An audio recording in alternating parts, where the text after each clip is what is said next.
هو بالنسبه للحمام البلدي لازم ياكل كلفه متنوعه، ولا انا ممكن احط له زيادات اكل عندي من منزل عادي مفيش مشكله؟ وهل الحمام ده ينفع ان انا احط له حبايه طول الوقت، يعني احط له حبايه نوع واحد بس من الاطعمه طول الوقت؟ هجاوبك على السؤال ديت، وهجاوبك على اسئله كتير جدا ممكن تكون اول مره تسمعها داخل الفيديو ده، فتابع معايا الفيديو ده للنهايه. السلام عليكم ورحمة الله وبركاته، يا مساء الأنوار على كل حبايبنا في كل مكان. سؤال يا جماعة خير جالي من أحد المتابعين: أنا بربي حمام بلدي، لازم إن أنا أحط له كلفة من اللي هي الكلفة المتنوعة اللي فيها عدس وبسلة وفول وقرطم والأشياء اللي هي مكلفة ديت والغالية في الثمن؟ طبعا يا جماعة خير الحمام البلدي، إحنا عشان نجاوب على السؤال ده لازم أنا أحكي لك قصة سريعة كده.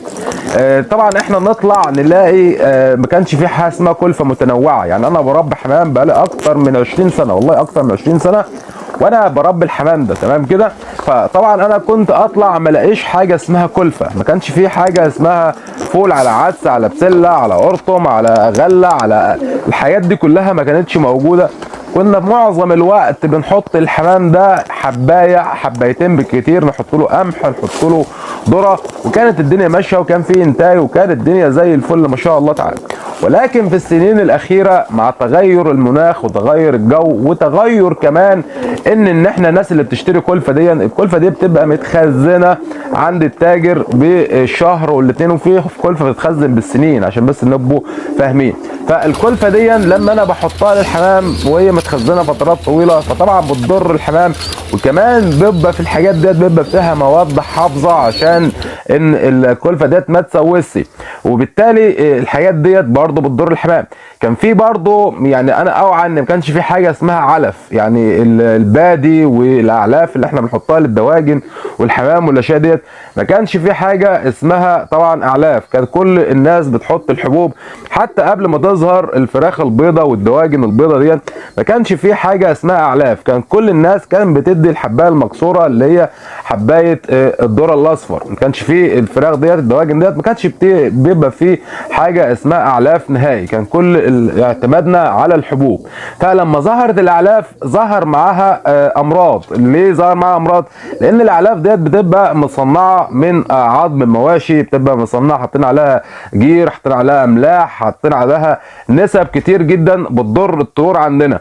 فاحنا مع التطور بدانا ناكل الحمام بتاعنا من الحبوب ديت، فالحبوب ديت او من الاعلاف ديت، فالاعلاف ديت طبعا بتضر الحمام في الوقت اللي احنا فيه ده، تمام كده. طيب خلينا بقى نجاوب على السؤال اللي هو الحمام ده لازم ان انا اكله كلفه. بالنسبه للحمام البلدي لازم انا اكله كلفه اللي هي متنوعه؟ الاجابه يا جماعه خير بمنتهى البساطه، لو انت بتربي حمام بلدي سايب فالحمام البلدي سايب مش محتاج كلفه من اللي هي الغاليه، لان الحمام البلدي السايب احنا طلعنا زي ما قلنا لقيناه طبعا بيتغذى من الطبيعه، وبيحتاج طبعا في اعشاب في الطبيعه، في الاراضي الزراعيه في اعشاب بتطلع في جنب البحار، جنب طبعا اي مكان انت الحمام بيروحه، فبيحتاج الحاجه اللي بيحتاجها من الطبيعه، فهو بيقتات عليها وان هو بيتغذى عليها. فانا مهم ان انا كل اسبوع مره بدي الحمام ده 3-4 انواع من الحبوب عندي، يعني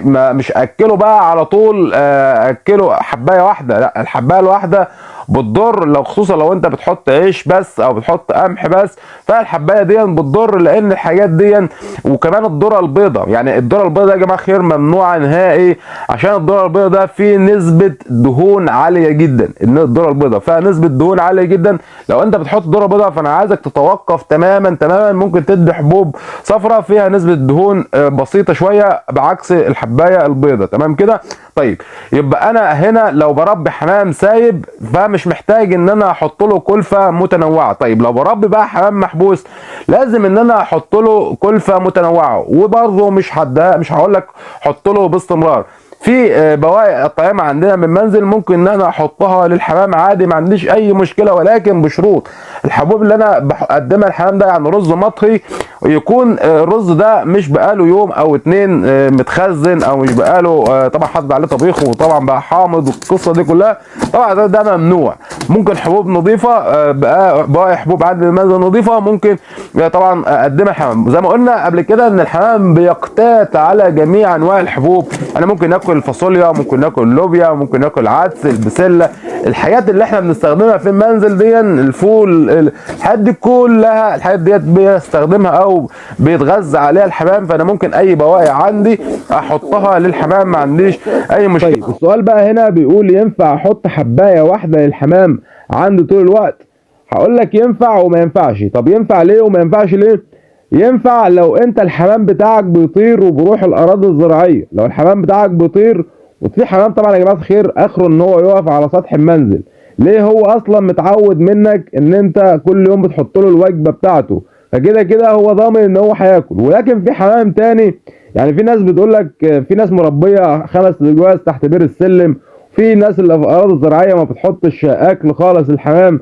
اي نعم انا معاك في الكلام ده، ولكن الناس دي فاهم هي بتعمل ايه. في اوقات في السنه الناس بتاعت الابراج دي، في اوقات في السنه مش بيكون في حبوب في الاراضي. في اوقات في السنه طبعا ايام المطر، المطر ده بيمسح معالم الحبوب ويمسح معالم كل شيء. طبعا المطر مش هتلاقي حبوب اصلا في الارضيه.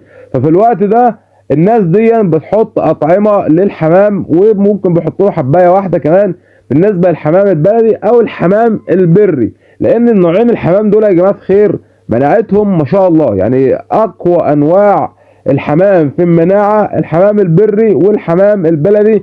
وطبعا معظم الناس دي مش بتحط حبوب كتير للحمام، ولا بتحط كلفه ولا حاجه، هو اخره بيجيب شوال غله ويحطه الحمام وخلاص على كده، تمام كده. طيب لو انا بقى مربي حمام والحمام عندي طاير والحمام عندي بيطير وبيقف في سطح المنزل، ينفع احط له حبايه واحده؟ لا مش هينفع، لان الحمام ده يعني مش هيروح الاراضي ومش هيكمل الاغذيه اللي هو جسمه محتاج. طيب اخر حاجه بقى هنا في الفيديو ده انا عايز اديك نصيحه، طبعا انا قلتها قبل كده ولكن بكررها تاني. النصيحه يا جماعه خير، الحمام البلدي المحبوس مكسبه ضعيف جدا ويكاد يكون ما بيكسبش، ولكن الحمام البلدي السايب لا بيكسب. الحمام البلدي السايب ما شاء الله تعالى، لو قلت لك زي ما قلت لك لو انت هتصرف 100 لا هتصرف 50، النص في النص بالظبط. لو انت بتكسب من الحمام البلدي عندك حاليا دلوقتي مثلا 500 جنيه، لو بتربي مثلا 10 جواز لا هتكسب منه الضعف، لان الحمام البلدي السايب بيجيب رزقه من الطبيعه. الحمام البلدي السايب بيحدق من الطبيعه. الحمام البلدي السايب مفيش بيض عنده اسمه مروق. عود الحمام بتاعك على المكان. ان شاء الله هعمل لكم فيديو عن تعويد الحمام على المكان. لما بتعود الحمام بتاعك على المكان بفضل الله تعالى بتلاقي طبعا الحمام صحته كويسه، وبتلاقي عندك انتاج وبتلاقي عندك رزق. وكل الحمام البلدي يا جماعه الخير، وكلوا اي حاجه، ولكن لازما تديله اطعمه متنوعه، ممكن زيادات اكل المنزل، اي حاجات من الحاجات ديت تلاقي الحمام صحته كويسه. فانا يا شباب بيكون الفيديو وصل لكم معلومه وتكونوا استفدتوا من الفيديو ان شاء الله تعالى، واوعدكم فيديوهات قويه جدا المراحل القادمه. استودعكم الله، السلام عليكم ورحمه